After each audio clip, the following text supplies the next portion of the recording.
स्नेहा उर्दू आवाज में आप सबका तहे दिल से इस्तकबाल है। इस सफर में हम आपको सुनाएंगे मोहब्बत, सब्र और उम्मीद से जुड़ी हसीन दास्तानें। मित्रों, आज की दास्तान सुनकर आपके रोंगटे खड़े हो जाएंगे। एक लड़की का निकाह कुत्ते से कैसे हो गया। और सोचिए, अगर किसी किसान की बेटी को अपनी किस्मत से ऐसा हमसफर मिल जाए जिसे देखकर पूरा गांव हैरान रह जाए, तो क्या होगा। आखिर एक साधारण सी लड़की की जिंदगी में कौन सा राज छुपा था जिसकी वजह से उसे अजीब और डरावनी किस्मत का सामना करना पड़ा।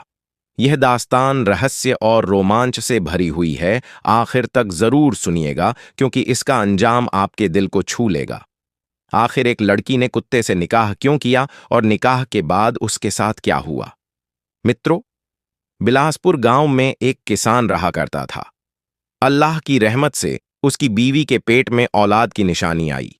किसान की बीवी के मुंह में अजीब अजीब चाहतें उठतीं। कभी यह खाने का दिल करता, कभी वह। किसान अपनी हैसियत के मुताबिक तरह तरह की चीजें ला कर देता। एक रोज किसान की बीवी को भिंडी खाने की ख्वाहिश हुई। मौसम सर्दियों का था और सर्दियों में भिंडी कहाँ मिलती, मगर बीवी ने जिद पकड़ ली। मुझे चाहे जहां से भी लाकर दो, मैं आज भिंडी ही खाऊंगी। बेचारा किसान क्या करता, पूरे दिन गांव गांव और नगर नगर भटका, लेकिन कहीं भिंडी न मिली। आखिरकार वह घोड़ा लेकर जंगल की तरफ निकल पड़ा। वहां तालाब के किनारे एक भिंडी का पेड़ नजर आया। कुछ डालियां पानी में झुकी हुई थीं, कुछ जमीन से लिपटी थीं। किसान बहुत खुश हुआ और भिंडी तोड़ने लगा।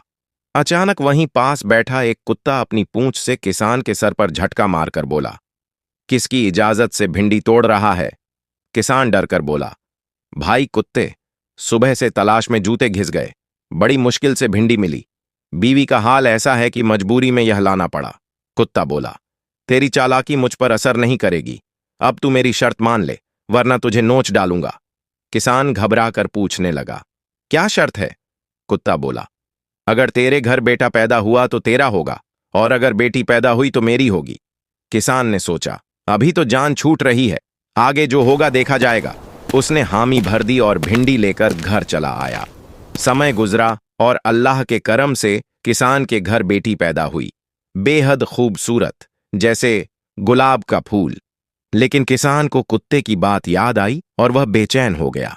उसने सोचा कि अपनी बेटी को कुत्ते के हवाले कभी नहीं करेगा। साल गुजरते गए, बेटी जवान हो गई। उस वक्त कुत्ता जंगल से निकलकर किसान के घर पहुंचा और बोला, तेरे घर औलाद हुई थी, अब मुझे जवाब दे, बेटा हुआ या बेटी। किसान मजबूरी में बोला, बेटी।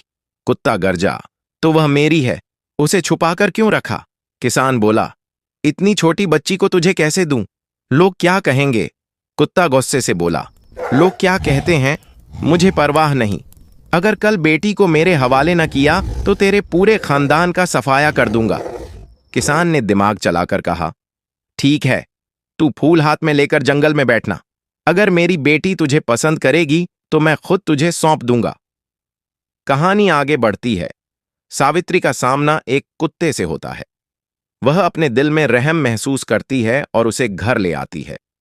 लेकिन धीरे धीरे सच सामने आता है कि वह कुत्ता असल में एक राजकुमार है, जिस पर जादुई श्राप पड़ा हुआ था। सावित्री और राजकुमार का निकाह हो जाता है, मगर शादी के बाद सावित्री की जिंदगी इम्तिहानों से भर जाती है। उसके सब्र, वफादारी और मोहब्बत की कसौटी होती है। जादुई चीजों की मदद से सावित्री राजकुमार को बार बार बचाती है और सच्चाई उजागर करती है। वह सौतेले भाइयों और सौतेली मां की चालों को भी सामने लाती है। आखिरकार तमाम मुसीबतें दूर हो जाती हैं और हालात संवर जाते हैं। राजकुमार और सावित्री का निकाह दोबारा बड़ी शान और शौकत से होता है। किसान और उसकी बीवी, जिन्होंने सावित्री का साथ दिया था, उन्हें भी समाज में इज्जत और मान मिलता है। इस तरह दास्तान अपने मुकम्मल अंजाम तक पहुंचती है, सब्र, वफा और मोहब्बत की जीत के साथ।